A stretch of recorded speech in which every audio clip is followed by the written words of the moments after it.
Tu mi hai ucciso. Sei stata tu ad uccidermi!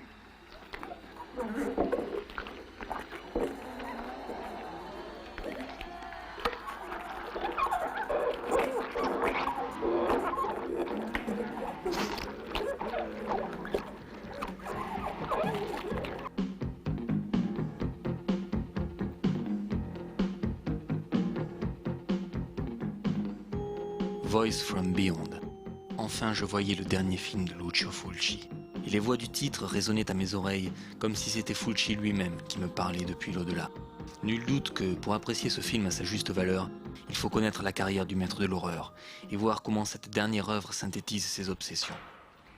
Depuis la mort de Fulci, il n'y a eu aucune parution sur lui, aucune tentative de réhabilitation de cet auteur majeur. Je lui avais bien consacré un important dossier dans la revue Crash, mais c'était il y a 10 ans. Après la vision de Voice from Beyond, je ressentais le besoin de lui consacrer un nouveau dossier, plus complet cette fois, en forme d'hommage. Pour m'aider, je comptais sur l'aide du fameux Claude Ledoux, qui me donna un mystérieux rendez-vous dans une zone désaffectée. Un peu comme dans un film de Lucio Fulci, justement.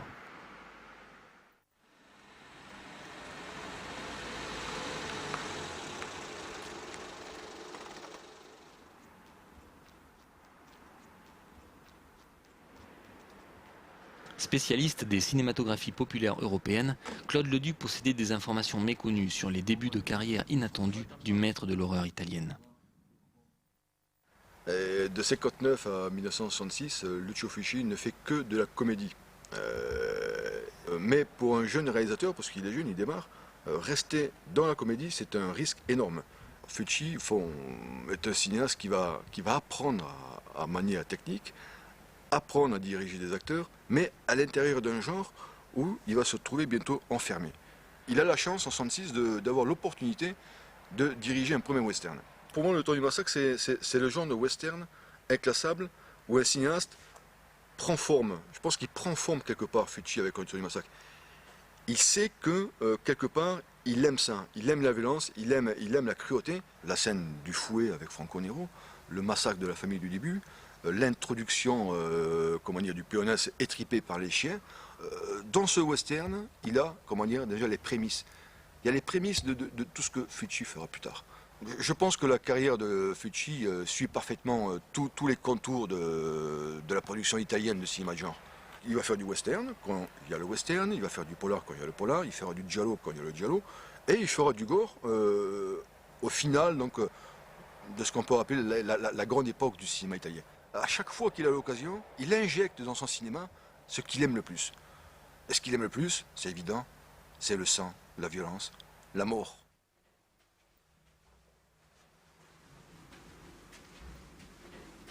Avec leur ligne éditoriale osée, les éditions Panique me semblaient le meilleur choix pour publier un nouveau dossier sur Lucio Fulci. Je rencontrai donc leur directeur, l'écrivain Laurent Elbé, lui aussi très concerné par la réhabilitation de Fulci. On en vient souvent à parler de Mario Bava ou le culte autour de Jess Franco, par exemple. Ces quelques personnes-là cachent plein d'autres réalisateurs, dont Fulci, qui a été un peu laminé parce que considéré comme faisant du sanglant et à la limite du cinéma crapuleux. Mais chez Fulci, c'était pas... et il se disait pas, je pense, que je vais faire de la thune, tiens, en faisant ça. Je veux dire qu'il faut que je le fasse, quoi. Enfin, il y a 3-4 films, je pense, de Fulci où on sent qu'il fallait qu'il le fasse, quoi. C'était un cinéaste...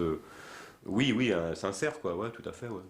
Mais en rappelant quand même que c'est quand même un artisan, c'est quand même un faiseur, il fait une carrière, il fait de l'argent, c'est normal, il faut vivre. Hein. Mais il a réussi, comme d'autres plus prestigieux, comme John Carpenter par exemple, en Amérique, à allier l'intérêt de la carrière et les idées personnelles, quoi.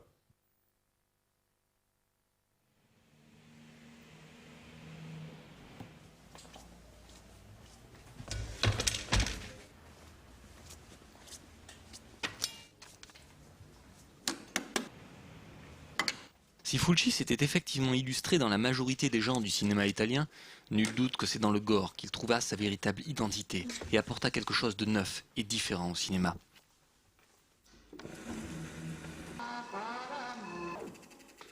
Je comptais sur le professeur Thibault, co-créateur du festival Extrême Cinéma à la Cinémathèque de Toulouse, pour m'éclairer sur l'histoire du gore et la place qu'occupe Fulci.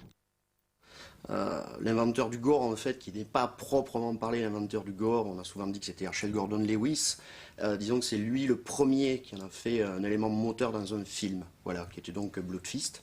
Juste avant le gore, il y a eu la nudité, et Lewis a eu l'idée, cette idée de génie quand même, quelque part, qui a dit non, on va exploiter l'horreur, on va exploiter le gore.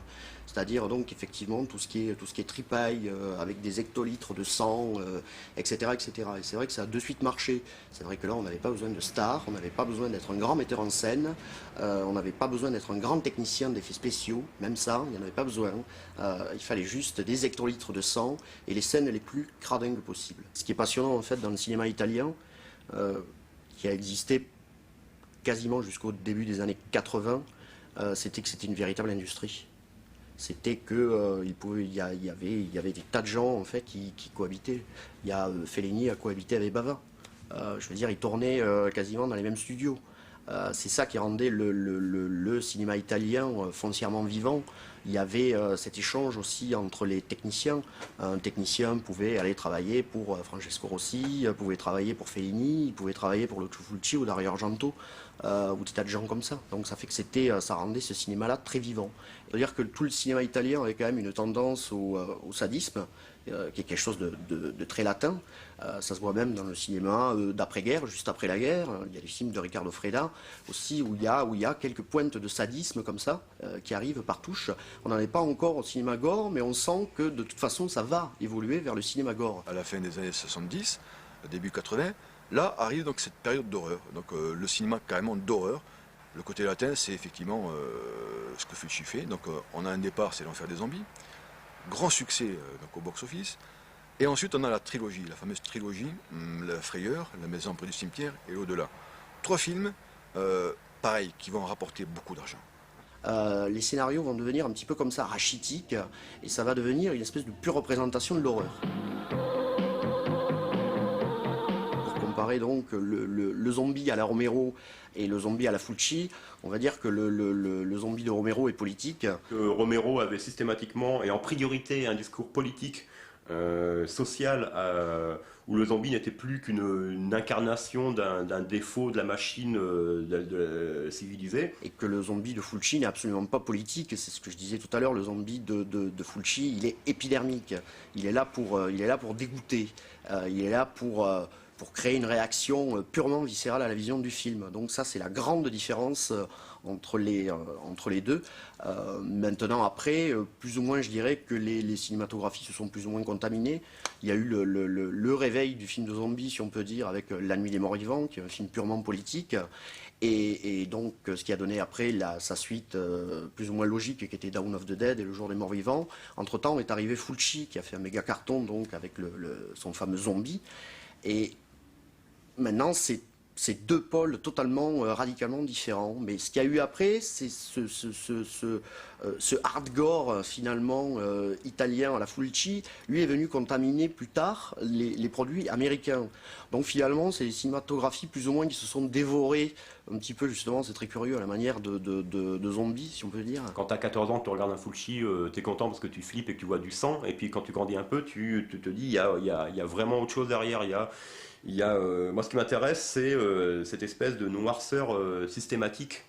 C'est une forme de nihilisme, quasiment nihilisme chez Fulci. C'est une négation, plutôt, une négation de l'être humain. C'est-à-dire que le but de ces films, c'est de détruire le corps, de l'anéantir totalement, de quelconque manière que ce soit, de préférence de la façon la plus dégoûtante, évidemment, d'où après l'affluence évidemment, d'armes blanches, de pelles, de pioches, et surtout avec une totale absence d'humour. C'est nos futurs et on rigole pas, quoi. C'est au premier degré, il détruit le corps humain. Donc c'est pas un cinéaste joyeux, mais c'est un cinéaste en fait très réaliste, quoi. Il assénait son message à travers le cinéma et donc faut amplifier ce sentiment, que ses opinions, il les amplifiait par le sang, pourquoi pas, enfin par le gore. Je crois pas que Fulci, ce qu'il y a aussi d'intéressant, c'est que c'est pas un donneur de leçons. C'est pas quelqu'un qui va dire au Dieu, regardez, voilà, justement, regardez ce dont l'homme est capable, peut-être que finalement l'homme n'est pas bon, etc., etc. Je crois qu'il a il ne donne pas ce genre de leçons. Il raconte son histoire rachitique, où finalement, quasiment personne ne s'en sort, quoi. Tout est voué à la tombe, on va tous mourir, point. Il connaît son travail de metteur en scène, il élimine tout ce qui est superflu. C'est quelqu'un qui, en fait, qui filme directement, qui va à l'essentiel. Il n'y a quasiment aucun amour pour ses acteurs.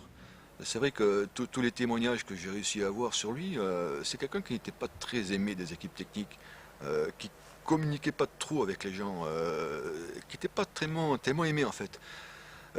Toujours solitaire, toujours dans son coin. Les héros, donc les acteurs principaux chez Fulci, sont traités comme de la merde. Que ce soit Mario Bava, Dario Argento, Lucio Fulci, ce sont un moment pris à leur propre jeu. C'est-à-dire qu'ils ont gagné de l'argent avec ce genre de film, tel qu'était conçu le système à l'époque, et bien que tous trois soient des auteurs, ils font quand même du cinéma d'exploitation. Donc à partir de là, le public va réclamer quelque chose. Qu'est-ce que voulait voir le public chez Argento? Des séquences de meurtre.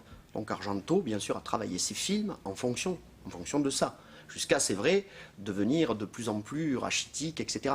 Je pense que c'est le même cas pour Lucio Fulci. Ce que voulaient voir les gens dans un film de Fulci, c'était des zombies qui se faisaient exploser la tête. Fulci, à l'instar de Hitchcock, aimait bien apparaître dans ses films. Et dans le dernier Fulci, donc White from Bryan, la courte apparition de Fulci, c'est celui du médecin légiste. Alors évidemment, c'est pareil, bon, le médecin légiste qui va faire l'autopsie du corps. Et là, tout le cinéma de Fulci est résumé là. Les films de Fulci sont des grands films romantiques horribles, terrifiants, qui peuvent te faire gerber ou faire gerber les gens qui ne sont pas habitués à ça. Mais c'est du romantisme noir, quoi. C'est forcément, ça se finit mal. Et puis tout est basé sur l'échec des personnes à faire quelque chose dans ces films, quoi. On ne peut pas aller contre ce qui arrive, c'est-à-dire la mort. Et ça, c'est une idée poétique, évidemment, quoi. Et puis le sujet, donc le systématisme de la mort, de l'obsession, de la dégénérescence du corps. Je crois que c'est ça qui fait cette force chez Fulci. Quand on arrive au terme de la carrière de Fulci, on est en 94, West from Bryan, c'est le dernier film de Fulci. Alors, effectivement, d'emblée, d'une manière brute, ce film, bon, est assez banal. Deuxième lecture, quand tu sais que Fulci meurt après, tu vois le film différemment. Et là, tu comprends que le cinéaste, quand il tourne ce film-là, donc son dernier film, il sait parfaitement qu'il a peu de temps à vivre. Il s'est battu contre la maladie. Pendant un temps, il y a eu un répit. Ça allait mieux. Et là, quand il tourne ce film-là, la maladie le rattrape.